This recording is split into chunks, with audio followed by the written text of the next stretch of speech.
बार की बात है, एक मोहन नाम का लड़का था। वह बहुत ही शरारती था। उसकी शरारतों से पूरे मोहल्ले के लोग परेशान रहते थे। वह शरारती होने के साथ साथ पढ़ाई और खेल कूद में भी काफ़ी अच्छा था। उसकी शरारत के कारण पूरे मोहल्ले के लोग उसके पिता के पास उसकी शिकायत लेकर जाते थे। मोहन के पिता भी मोहन की शरारतों से बहुत तंग आ चुके थे, जिसके कारण मोहल्ले के लोग से अक्सर मोहन के पिता का झगड़ा हो जाता रहता। एक दिन मोहन के पिता ने मोहन को उसकी शरारत के लिए बहुत डांटा। उसे बाहर खेलने जाने से मना कर दिया और घर पर ही पढ़ाई करने को कहा। मोहन घर पर ही पढ़ाई कर रहा था और उसके पिता टेलीविज़न देख रहे थे।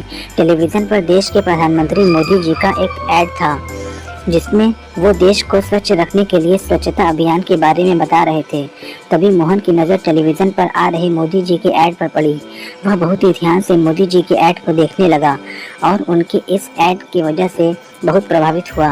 उस दिन उसने मन में निश्चय कर लिया कि अब वह भी मोदी जी के इस स्वच्छता अभियान से जुड़ेगा और देश को स्वच्छ करने में उनकी मदद करेगा। दूसरे दिन मोहन सुबह उठा और मोहल्ले के सभी लोगों को इकट्ठा करके मोहल्ले में सफाई के लिए बोलने लगा। किंतु लोगों को लगा कि मोहन की इसमें भी कोई शरारत होगी और वह उनको परेशान करने के लिए ये सब बोल रहा है। मोहल्ले वालों ने मोहन से कहा कि हम लोग तुम्हारी बातों में नहीं आएंगे, तुम बहुत शरारती हो और इसमें भी तुम्हारी कोई शरारत छिपी होगी। फिर मोहन ने कहा कि मैं कोई शरारत नहीं कर रहा हूँ, सच में मैं देश को स्वच्छ रखने में मोदी जी का साथ देना चाहता हूँ, इसलिए आप लोगों को भी उनका साथ देने के लिए बोल रहा हूँ।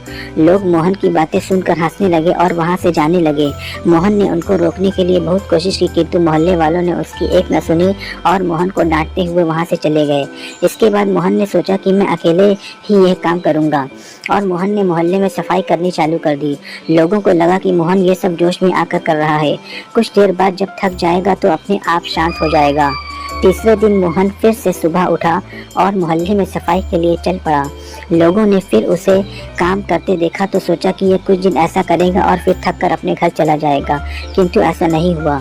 मोहन को ऐसा करते करते 5-6 दिन हो गए और वह इस काम में जुटा रहा। मोहल्ला काफ़ी हद तक साफ हो गया था। लोगों को मोहन को इस तरह काम करते और मोहल्ला में सफाई देखकर लगने लगा कि वह सही कह रहा था, किंतु तब भी लोगों को उसका साथ नहीं दिया।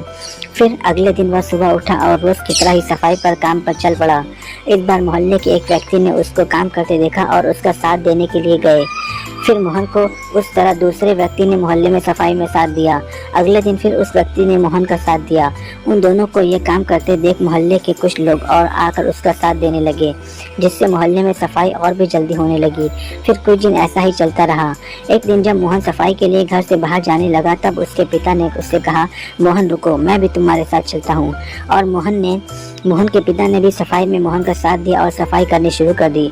इस प्रकार एक करके मोहल्ले के सारे लोगों ने मोहन का साथ दिया और सभी सफाई में जुट गए। मोहन को मोहल्ले के सभी लोगों को उसका साथ देते देख बहुत खुशी हुई। उस समय मोहन की एक कोशिश ने मोहल्ले का पूरा नक्शा बदल कर रख दिया। फिर सारे लोग मोहन का साथ देते हुए मोहल्ले के बाहर जाकर भी लोगों को इसके लिए प्रेरित सभी सफाई के लिए जुट गए। मोहन को मोहल्ले के सभी लोगों को उसका साथ देते बहुत खुशी हुई। उस समय मोहन की एक कोशिश ने मोहल्ले का पूरा नक्शा बदल कर रख दिया। फिर सारे लोग मोहन के साथ जुटकर मोहल्ले के बाहर भी जाकर लोगों को इसके लिए प्रेरित करने लगे। इस कहानी से ये शिक्षा प्राप्त होती है कि इस कहानी से हमें ये शिक्षा मिलती है कि जिस प्रकार एक पैसा जोड़कर धन का संचय किया जाता है और जिस तरह मोहन ने अपने मोहल्ले को स्वच्छ करने की ठान ली और एक एक करके मोहल्ले के सभी लोगों ने उसका साथ दिया, उसी तरह यदि देश का हर एक नागरिक एक एक करके देश को स्वच्छ रखने की ठान ले तो भारत देश बहुत ही जल्द एक साफ और सुंदर देश में परिवर्तन किया जा सकता है।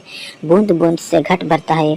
मोहन ने जिस प्रकार इस मुहावरे को सच कर दिखाया है, उसी तरह हमें भी उसका साथ देना चाहिए और इसके लिए सभी को कोशिश करनी होगी। धन्यवाद।